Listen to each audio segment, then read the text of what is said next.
Olá, pessoal! Hoje nós vamos iniciar a segunda unidade da disciplina de Teoria da Computação, na qual nós vamos falar sobre linguagens regulares. Nessa primeira aula sobre linguagens regulares, nós vamos definir formalmente o que é um autômato finito determinístico, vamos verificar se uma cadeia ela é reconhecida ou não por um autômato finito determinístico e também vamos usar o JFlap, que é uma ferramenta, um simulador, no qual nós podemos criar autômatos e verificar se as cadeias são reconhecidas por ele ou não.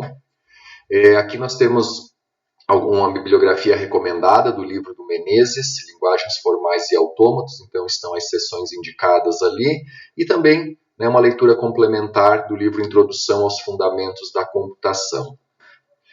Como a gente já viu, a sintaxe de uma linguagem ela pode ser dividida em diferentes níveis. E nós temos então a sintaxe léxica, quando a gente estuda compiladores, é a tarefa que a etapa de análise léxica realiza, que é a leitura caractere a caractere, a junção desses caracteres num lexema, a classificação desses caracteres num token. E depois nós temos a sintaxe concreta da linguagem, que quando a gente estuda lá em compiladores, é a tarefa que o analisador sintático realiza. O que é isso? Depois dos tokens já estarem categorizados, vamos dizer assim, pela análise léxica, o analisador sintático ele vai verificar se a ordem deles, se a estrutura em que eles foram organizados está correta ou não. Então a gente pode assim simplificar um pouquinho dizendo que na sintaxe léxica eu me preocupo com a formação de cada palavra, de cada símbolo do meu programa. E na análise sintática, não, na sintaxe concreta, nós já vamos nos preocupar com a junção de várias palavras em estruturas maiores. E aí existe a hierarquia de Chomsky, que ela organiza as diferentes linguagens em níveis de representatividade. Nós temos lá no nível 3 as linguagens regulares, que são as menos expressivas, são as linguagens que têm uma capacidade menor de expressão. Só que essas linguagens elas são muito importantes porque elas permitem que a gente faça a definição da sintaxe léxica de uma linguagem, de uma linguagem de programação de forma bastante simples. Acima dela, nós temos as linguagens livres de contexto, que também são de muito interesse na área da computação, porque é através delas que nós definimos a sintaxe concreta dos programas. Quando nós implementamos um analisador sintático de um compilador, por exemplo, de um interpretador, é através das linguagens livres de contexto. E acima nós ainda temos dois outros níveis mais representativos, que são as linguagens sensíveis ao contexto e as recursivamente enumeráveis, que nós não vamos entrar em detalhes nessa disciplina. E um detalhe importante é que para cada uma destas linguagens existe um reconhecedor, certo? Eu vou criar uma ferramenta que permite que eu reconheça se determinados símbolos estão corretos ou não a partir das teorias daquela linguagem.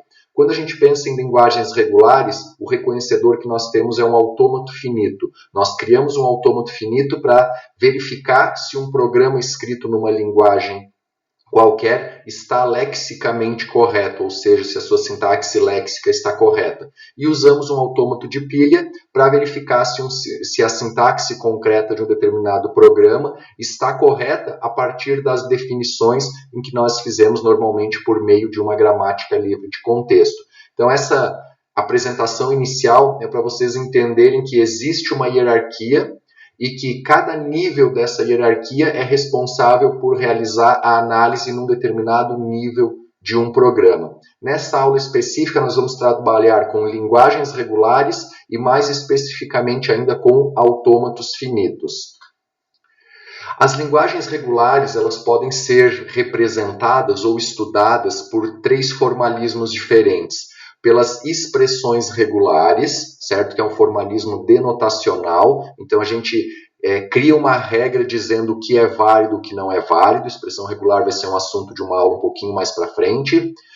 O autômato finito, que aí ele pode ser determinístico ou não, que é um formalismo operacional, ou seja, é através do autômato que eu consigo reconhecer, eu consigo implementar aquele reconhecedor. E também, por meio de uma gramática regular, que aí é um formalismo axiomático ou gerador. Ela especifica as regras de como os programas naquela linguagem podem ser gerados. Então, nessa aula, nós vamos focar nos autômatos finitos. O que é um autômato finito? Um autômato finito ele é um sistema de estados. Então, nós temos diferentes estados e, de acordo com o símbolo que nós vamos analisando, nós vamos mudando esses estados, vamos mudando de um estado para o outro. Duas características importantes. Ele é um sistema de estados finito. Então, eu tenho ali um conjunto delimitado de estados. Não é uma definição que me permite gerar estados indefinidamente. E a execução desse autômato ela é sempre sequencial. Eu não tenho dois estados sendo executados em paralelo. Então, cada caractere lido eu vou migrando de um estado para o outro. Eu não posso fazer duas análises ao mesmo tempo. O autômato finito, como eu já citei, ele é uma máquina reconhecedora de cadeias de caracteres. Basicamente, qual é a ideia? Ele vai lendo caracteres, né, de acordo com a sintaxe léxica que está representada por esse autômato, e no final ele vai me dizer se aquela cadeia, se ela foi reconhecida ou se ela não foi reconhecida pela linguagem definida naquele autômato. Algumas áreas aqui de bastante aplicação de autômatos finitos. Dentro de linguagens formais, que é isso que nós estamos vendo aqui, para verificar se as cadeias são reconhecidas ou não por aquele autômato. Na área de compiladores, como eu já citei, para a implementação do analisador léxico, que é a primeira fase do processo de compilação, nós vamos usar autômatos para ler esses lexemas, reconhecer se eles estão corretos ou não, e para categorizar, para dizer qual é o tipo de token ao qual aquele lexema está associado. Também é muito usado na parte de semântica formal e em estudos sobre concorrência, né, para ver o fluxo, vamos dizer assim, de execução dos programas concorrentes. O que é um autômato finito? Como eu falei anteriormente, é um sistema de estados. Então, nesse sistema de estados, nós temos sempre um estado inicial, por onde começa a análise. Em geral, nós temos uma setinha ou alguma marcação indicando que aquele é um estado inicial. Por padrão, a gente usa Q0, né, como o nome dele, mas isso a pessoa que está criando o autômato pode definir o nome que quiser. Então, o que realmente caracteriza como estado inicial é a flecha. Vários outros estados que vão permitindo que eu construa a lógica do meu autômato e um ou mais estados finais. O que quer dizer isso? Quer dizer que se ao final da análise de uma determinada cadeia de caracteres o autômato estiver num estado final, quer dizer que aquela cadeia é válida. Se por algum motivo o autômato acabou a cadeia que ele está analisando e ele não chegou no estado final, quer dizer que aquela cadeia não é válida. E aí nós temos também os símbolos do alfabeto, né? A gente já viu em vídeo anterior o que é o alfabeto de uma linguagem. Dentro do autômato nós vamos ter em cada transição um ou mais símbolos desse alfabeto. Isso quer dizer o quê? Se eu estou no estado Q3, por exemplo, e o próximo caractere a ser lido na minha cadeia é a letra A, isso vai me levar para o estado Q4. E assim nós conseguimos montar a lógica de qualquer autômato. Aqui nós temos um exemplo de um pequeno autômato que ele reconhece alguns símbolos. Vamos dar uma olhadinha nele para entender o que é. Então, aqui nós temos o Q0. E aqui a indicação que ele é o estado inicial. Aqui nós temos os símbolos do alfabeto. Então, o abre parênteses é um símbolo que está nesse alfabeto. Quer dizer que se eu estou no Q0 e li um abre parênteses, eu reconheci um símbolo, eu cheguei num estado final, esses dois círculos aqui circunscritos, eles indicam que é um estado final. Ou eu posso ler um símbolo de maior. Se eu li apenas o maior, isso aqui já me indica que é um estado final. Ele reconhece o símbolo de maior. Agora, se logo depois dele eu li um igual, depois do estado final, eu posso ir para um outro estado final. Me indica que eu li aqui o símbolo de maior ou igual. Se eu estou no Q0 e leio uma letra, eu vou para o Q1. Quer dizer que isso aqui é um identificador, é o nome de uma variável, de uma função. Só que o nome de variáveis e funções, depois que eu li a primeira letra, eu posso ter várias letras ou dígitos depois. É isso que está representado por essa transição aqui. Se eu estou no Q1, depois eu posso ler qualquer letra ou dígito e eu continuo no Q1. Aqui para cima eu tenho de números. Se eu leio um dígito, então esse termo dígito representa qualquer um dos dígitos de 0 a 9. Então eu li um 8, vim para cá. Se a minha cadeia de caracteres é só o número 8, quer dizer que isso aqui é um número. Agora, se depois do 8 eu li 532, então 8.532, isso continua sendo um número. Ou eu posso, depois de ter lido a parte inteira de um número, ler um ponto. Aí eu venho para um outro estado. Percebam que na sintaxe, na definição, né, da sintaxe léxica que eu criei aqui, depois de eu ler um ponto, eu sou obrigado a ter um dígito. Eu coloquei lá, por exemplo, 10 pontos e não coloquei mais nada, aquilo vai representar um erro. Para que o algoritmo, para que a cadeia esteja correta, eu vou ter que ler, por exemplo, 10. 1 veio para cá, 0 ficou aqui, ponto veio para cá, eu tenho que ter pelo menos um dígito, 10.5. Aí quando eu leio esse 5, eu venho para cá. E aí depois do 5 eu posso ter quantos dígitos eu quero. Na minha linguagem, por exemplo, eu quero aceitar que 10 ponto seja um número real, como se fosse o 10.0, né, sem eu colocar o 0, era só eu transformar esse estado aqui em estado final. Aqui é um pequeno autômato, né? Claro que ele é muito incompleto. Se eu pensar numa linguagem de programação, eu teria muito mais estados do que isso, mas só para vocês entenderem o funcionamento de um autômato. Bom, os autômatos eles se dividem em autômatos determinísticos e não determinísticos. Qual é a diferença entre eles? Num autômato determinístico, se eu estou num estado qualquer, Q1, por exemplo, e eu leio um caractere, o símbolo de igual, esse símbolo de igual ele só vai me levar para um outro estado, por isso que ele é determinístico, eu só tenho uma transição a seguir. Nos autômatos não determinísticos, se eu estou num símbolo, num estado, como eu falei, Q1, e eu leio um igual, eu posso ter duas saídas com o igual. O igual me leva para o Q2 ou o igual me leva para o Q4, por exemplo.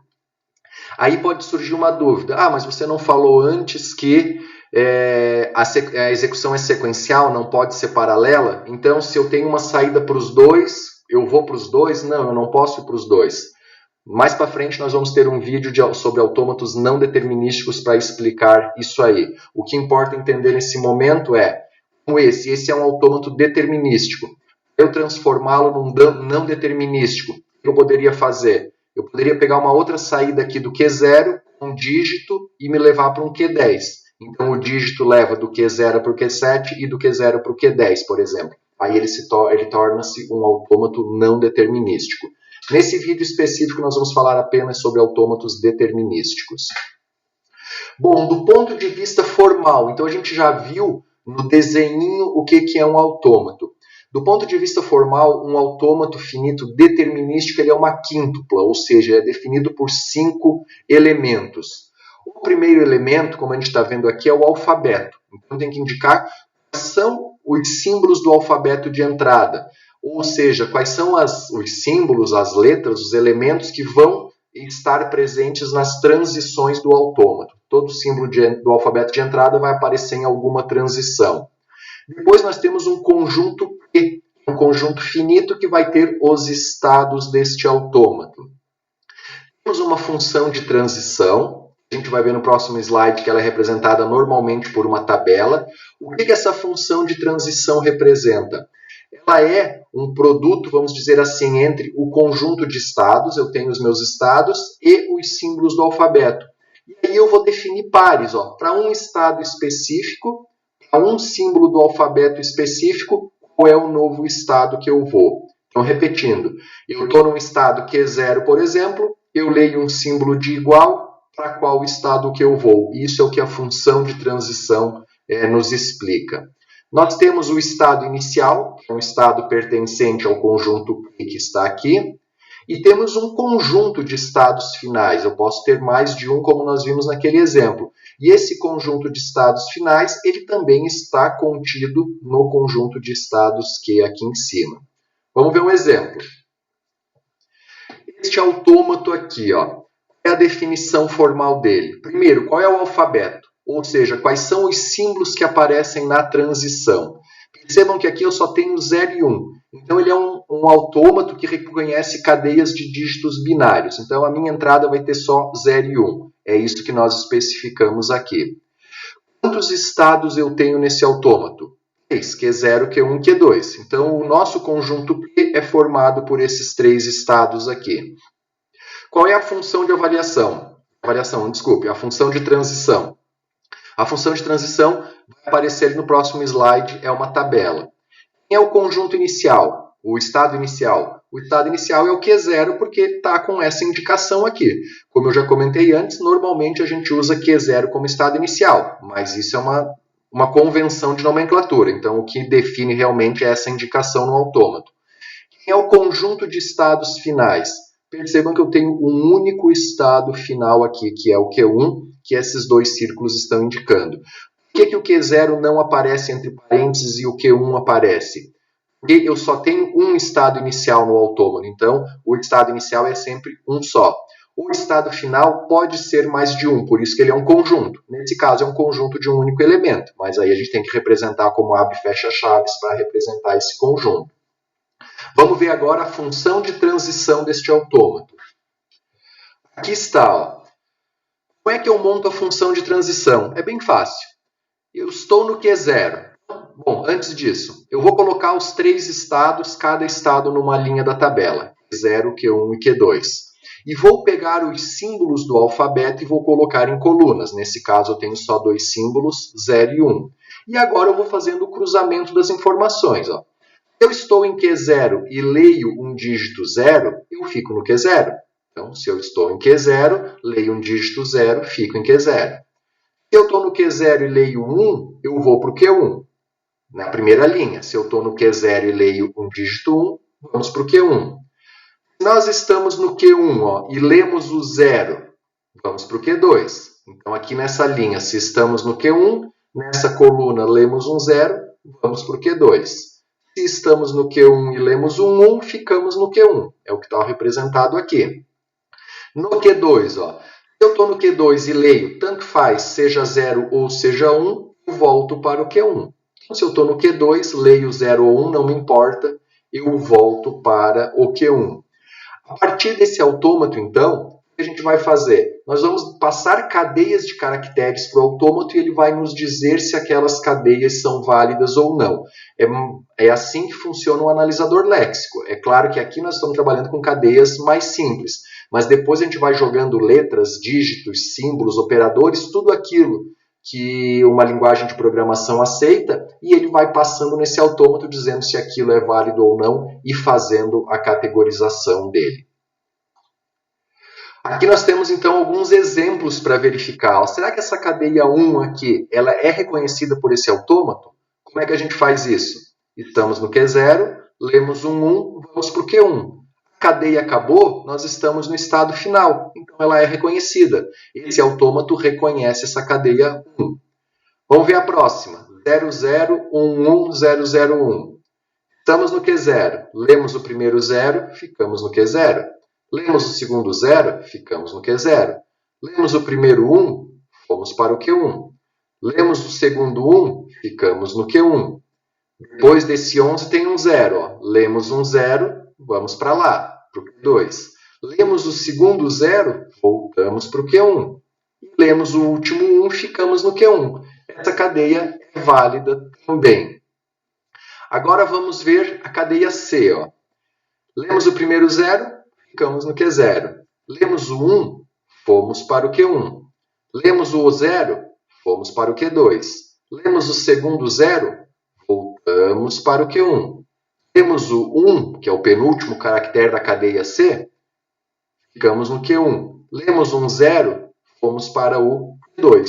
E aí essa cadeia não é reconhecida. Por quê? Porque acabou a cadeia de entrada e eu não estou num estado final. Então aqui são alguns exemplos para vocês verem como o autômato funciona, né? Ah, mas por que o autômato está reconhecendo uma, outra não? Qual é a lógica?